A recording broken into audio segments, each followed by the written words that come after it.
the Democrat president, Barack Obama, to be, he's very soon, is controlled by particularly a guy called Zbigniew Brzezinski, who was the National Security Advisor to Jimmy Carter and was the co-founder with David Rockefeller of an organization called the Trilateral Commission, set up in 1973, which is a major manipulator of world events and political events, not just in America, but in other parts of the world as well.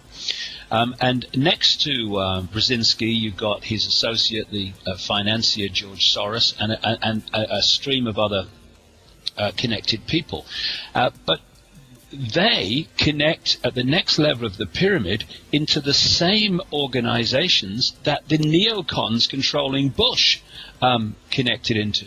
So all we've done, Rebecca, is move from one mask on the same face to another mask on the same face. However, what's happened is that I've talked for years about a technique I call problem, reaction, solution. You create the problem and then you offer the solution.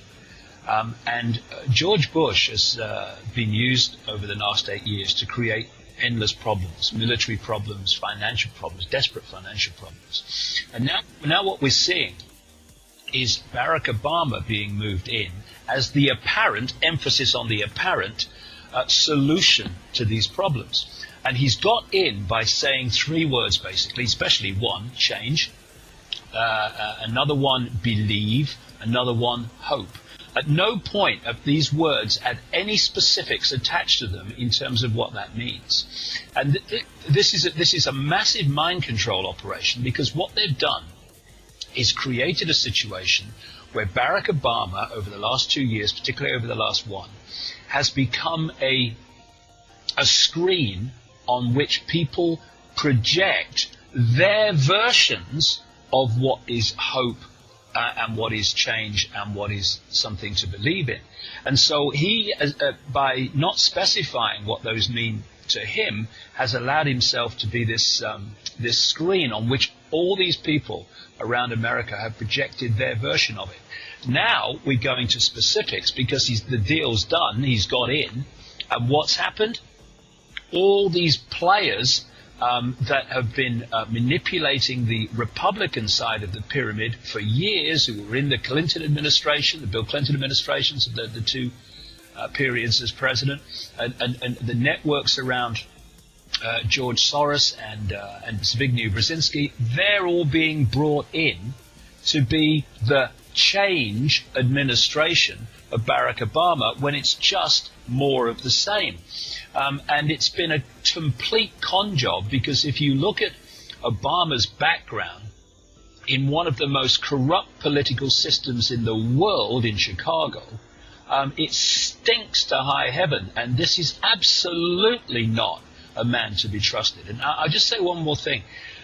Do we really think, it seems a lot of people do, that within this system, that we are going to have a truly independent person who is going to appear out of nowhere?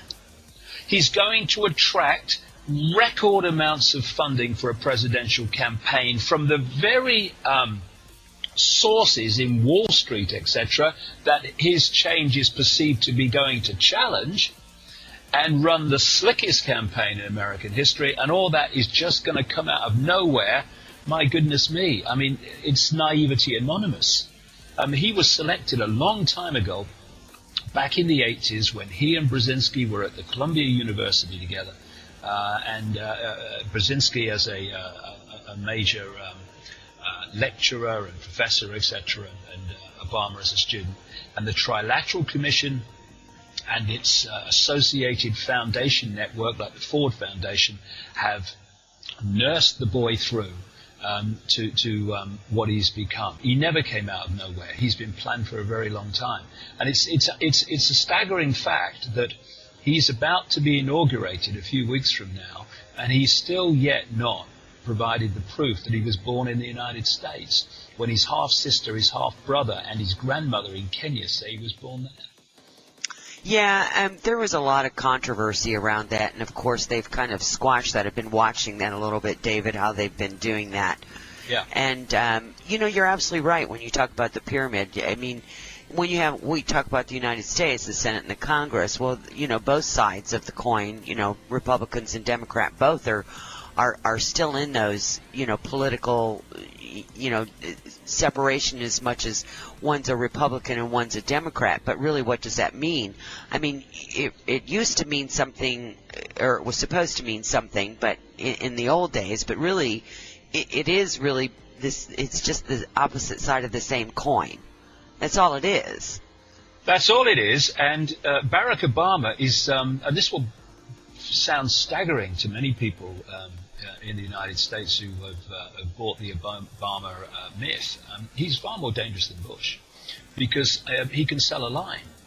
George Bush could only take this so far because he had no communication skills and was,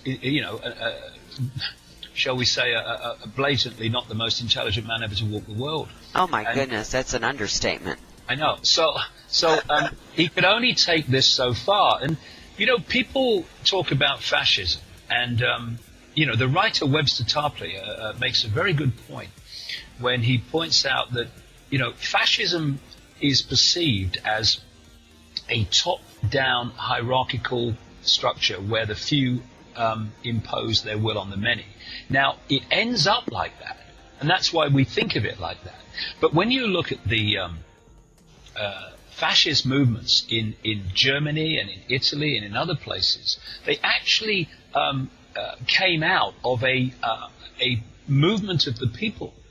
We had in Germany, again, a massive problem, incredible inflation, economic collapse, military collapse, Germany in a terrible state because of the reparations imposed after the First World War. And along came a man who talked about hope, who talked about giving Germany its pride back and its standing in the world, and who talked about having something to believe in. And his name was Adolf Hitler. And he was, people forget, he was voted into power to start with. And with a massive wave of support from the people because of what they perceived him to stand for. And there was great unity. Obama talks about unity. Well, unity in and of itself is irrelevant. It's what the unity is behind. There was great unity in Germany behind Hitler and the Nazis for a long time until it suddenly dawned on them what they'd actually bought. It wasn't a dream, it was a nightmare. Similar thing happened in Italy, a people's movement in terms of bringing Mussolini to power and stuff like that. When I see Obama talking about having a civilian national security force, when I see him talking about compulsory for school children and college students to do, in effect, national service or community service, not because they're inspired to, but because they're told to. It's compulsory, and many other things.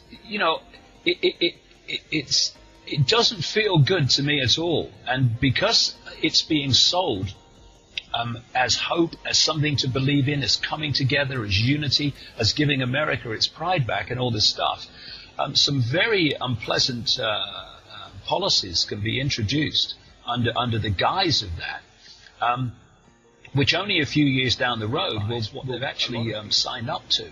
That's the danger, because he's got this.